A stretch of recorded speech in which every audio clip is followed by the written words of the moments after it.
Assalamu alaikum.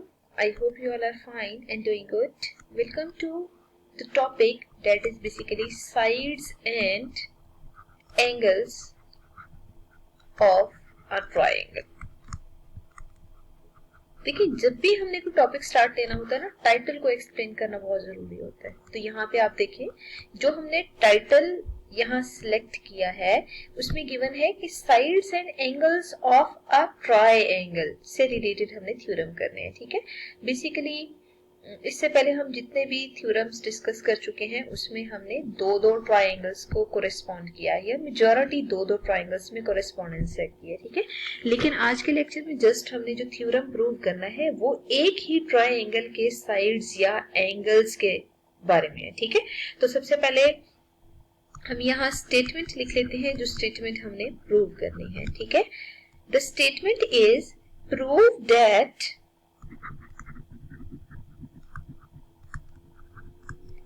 if two sides of a triangle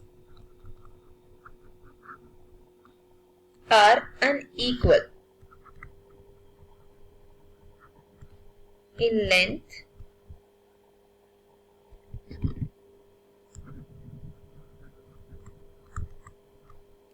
the longer side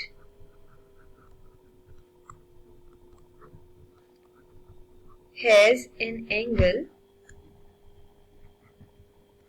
of greater measure.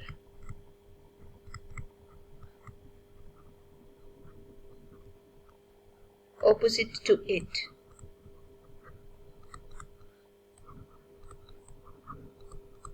देखिए, first of all हमने यहाँ पे figure draw करनी है, but figure में हमें ये क्लियर होना चाहिए कि हमने किस टाइप की फिगर ड्रॉ करनी है। ठीक है, तो यहाँ से हमें क्लियर है कि जो शेप है वो जस्ट एक ट्रायंगल हमने लेनी है। ठीक है, अगर एक ट्रायंगल है तो उस ट्रायंगल से रिलेटेड हम देखते हैं कि किस तरह की स्टेटमेंट एग्जिस्ट कर सकती है।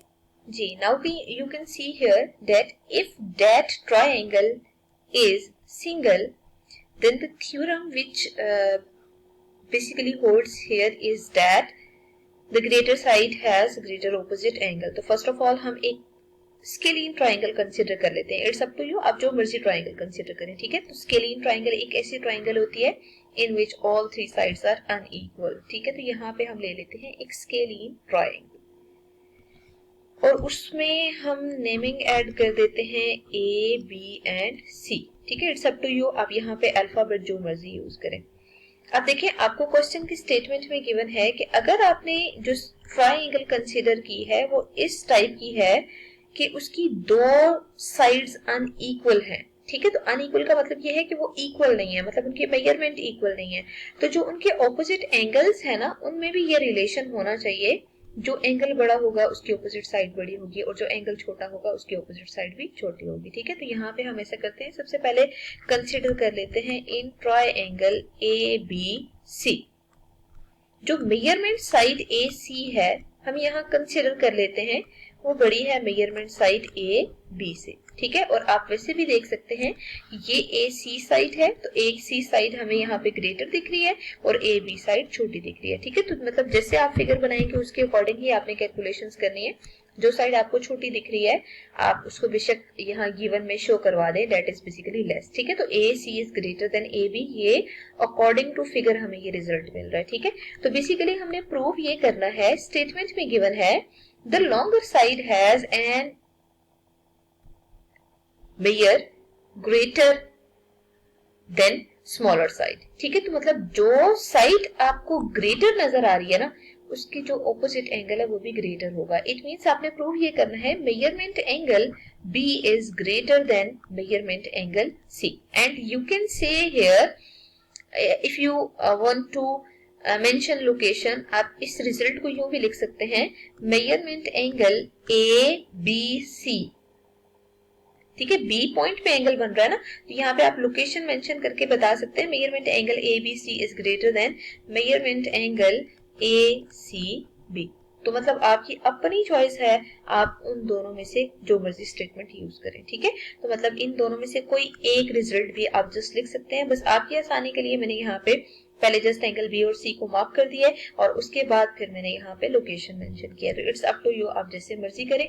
अब हम ऐसे करते हैं, मूव करते हैं कंस्ट्रक्शन के स्टेप पे। ठीक है, तो कंस्ट्रक्शन हमने रेलेवेंट करनी होती है, कोई ऐसा रिजल्ट ही यूज करना होता है जिससे आप थ्योरम को प्रूव कर सके। तो यहाँ पे हम क्या करते हैं, सबसे पहले इस ट्रायंगल में कुछ इस तरह का प्रोसीजर हमने यूज करना है जिसके थ्रू प्रॉपर थ्योरम प्रूव हो सके। ठीक है, तो यहाँ पे हम ऐसे करते हैं, कंस्ट्रक्शन को यहाँ साइड पे मार्क कर लेते हैं ताकि हमारे लिए इजी हो, एक ही साइड पे हम स्टेटमेंट एंड रीजंस को प्रॉपर कर सकें। ठीक है, बट ये है आपने प्रॉपर इसी पैटर्न को फॉलो करना है। फर्स्ट ऑफ ऑल फिगर बनाएं, गिवन लिखें, टू प्रूव लिखें। ठीक है, यहाँ पे मैंने यहाँ नीचे फिगर इस वजह से ड्रॉ किया ताकि आपके सामने एक क्लियर पिक्चर मौजूद हो जिससे हम प्रॉपर चेक कर सकें। ठीक है, इसलिए मैंने यहाँ पे फिगर नीचे यहाँ ड्रॉ कर लिया।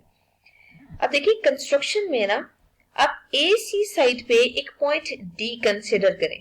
ठीक है, और डी लेते हुए आपने इस चीज का ख्याल रखना है कि जो ए डी मेजरमेंट है वो ए बी के कॉन्ग्रेंट होनी चाहिए। ठीक है, तो मतलब ये कंस्ट्रक्शन का पार्ट है कि आपने इस तरह मेजरमेंट लेनी है। और देखिए मैंने ब्लू या yellow colour, it's up to you, जो मर्जी आप यूज करना चाहते हैं। अगर आप कलर यूज करना चाहते हैं तब भी आपकी अपनी चॉइस है, अगर आप डॉटेड लाइन प्लेस करना चाहते हैं तो तब भी बेस्ट है। ठीक है, तो यहाँ पे मैंने येलो कलर मार्क कर लिया है, तो और ये जो स्लैशेस हैं इनको मैंने रिप्रेजेंट करने के लिए ब्लू कलर मार्क कर लिया। तो इट्स अप टू यू, आप जैसे भी रेफर करें, आपकी अपनी चॉइस है। ठीक है, अच्छा अब देखिए हम क्या करते हैं कि यहाँ कंस्ट्रक्शन में लिख लेते हैं जो आपने कंसिडर किया है। तो कंस्ट्रक्शन में क्या कंसिडर किया है, take point D on A C.